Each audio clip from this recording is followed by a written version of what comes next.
Salut à toi et bienvenue sur la chaîne Ready for France.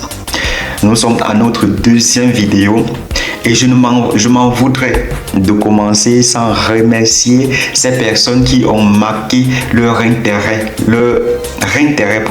pour la chaîne en partageant massivement la vidéo de présentation.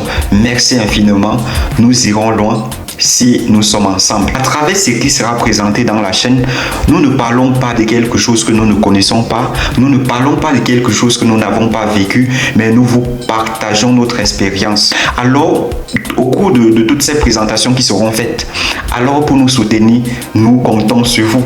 N'hésitez pas à toujours liker, n'hésitez pas à partager afin que nous touchions le maximum de jeunes qui, de par le monde entier, présentent ce besoin constant.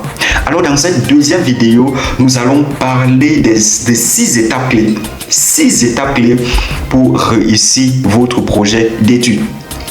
Et nous reviendrons de façon détaillée sur chaque étape ou sur chaque thème qui sera présenté dans ces 6 étapes-là. Nous reviendrons de façon détaillée. Alors, il y a 6 étapes clés pour réussir un projet d'études en France. La première étape, c'est la clarification. La clarification de votre objectif d'études. Ce que vous voulez faire. C'est cet objectif qui porte votre projet d'études. Oui, commencez par clarifier votre objectif d'études, ce que vous souhaitez faire. Vous devez avoir une ligne droite que vous devez défendre tout au long de votre projet d'études.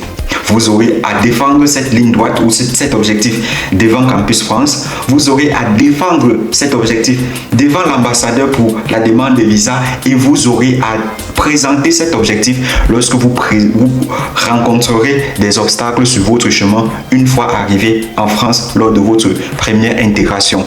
Donc la première chose à faire, c'est de définir votre objectif d'études. Qu'est-ce que je pars faire en France? Qu'est-ce que je veux faire en France? Ça doit être clair.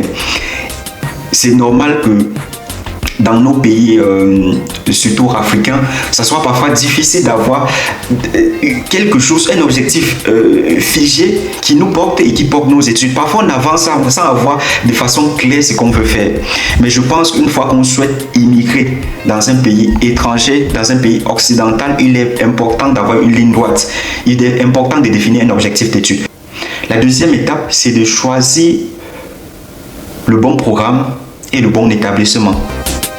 Lorsque vous avez déjà votre objectif, je prends un exemple, vous voulez être ingénieur. Il est maintenant question de choisir le programme d'ingénierie que vous souhaitez faire.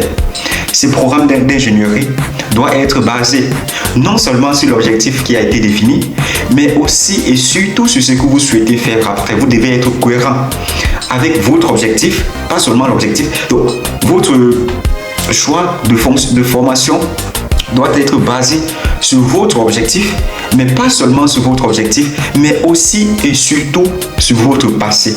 Qu'est-ce que vous avez comme diplôme? Qu'est-ce que vous avez comme parcours précédent? Et quel est l'objectif dont vous vous êtes fixé? Vous devez être cohérent dans ce choix de programme-là. Et donc, vous devez donc choisir un programme. Et une fois que vous avez choisi le programme, choisissez aussi l'établissement qui vous offrira ce programme-là. Et donc, le choix d'établissement aussi important. Parce que, voilà, parfois, certains établissements que vous choisissez peuvent vous bloquer dans votre demande de visa. Donc, vous devez faire attention sur le choix de l'établissement. Et le choix de l'établissement doit porter sur plusieurs critères que nous n'allons pas présenter ici, mais que nous reviendrons dans les vidéos à venir. Donc, vous devez vraiment prendre le temps de bien choisir l'établissement. Sinon, vous risquez d'être bloqué déjà à l'ambassade, même avant même d'arriver en France. Donc, faites bien le choix de l'établissement. La troisième chose, c'est de constituer un dossier solide pour Campus France. Donc, il faut préparer un dossier. Et déjà, voilà, on reviendra de façon détaillée sur cela. Vous voyez, la procédure Campus France, c'est une procédure qui se passe d'une part en ligne et d'autre part en présentiel. Il faut déjà créer un compte Campus France et essayer de suivre les détails qui vont suivre. Préparez un dossier solide. Un dossier solide et cohérent. Vous devez à chaque moment vérifier la cohérence de votre objectif, de votre parcours et de l'établissement que vous avez choisi. La quatrième chose est de rechercher les bourses et les solutions de financement de vos études. La quatrième chose est de rechercher les bourses et les sources de financement de vos études. Les sites pour des offres de bourse, il y en a tellement. Vous devez faire des recherches pour savoir si vous êtes admissible ou non à une bourse.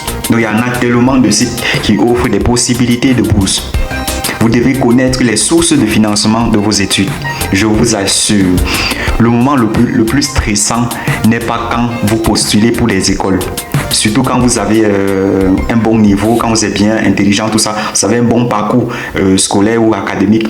Présenter votre demande d'admission n'est jamais le moment le plus difficile. Ça commence à être difficile lorsque vous commencez à postuler, à faire déjà la demande de visa. C'est à ce moment-là que le stress commence. C'est à ce moment-là que le stress remonte. C'est à ce moment-là que vous pensez que vous êtes abandonné. C'est à ce moment-là que vous sentez votre faiblesse. Parce qu'on ne va pas se tromper. Dans la majorité des cas, nous venons des familles de moyens, aux moyens modestes.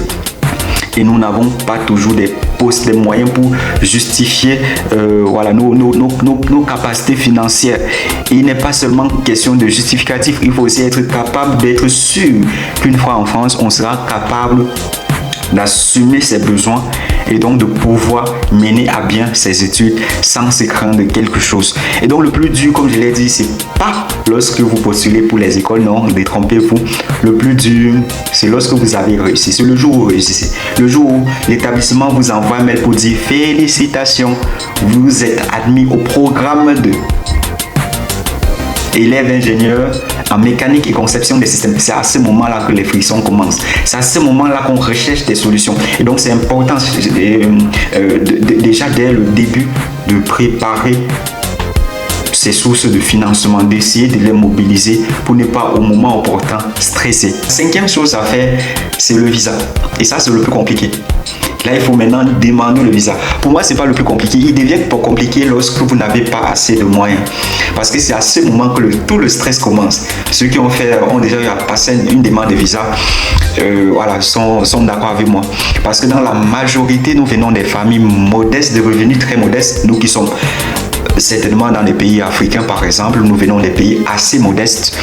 Très peu de personnes ont l'accès aux richesses. Et du coup, il y a pour ne pas être politique quand même, il y a quand même une répartition inéquitable des biens, ce qui fait que dans la majorité des cas, on n'a pas assez de ressources.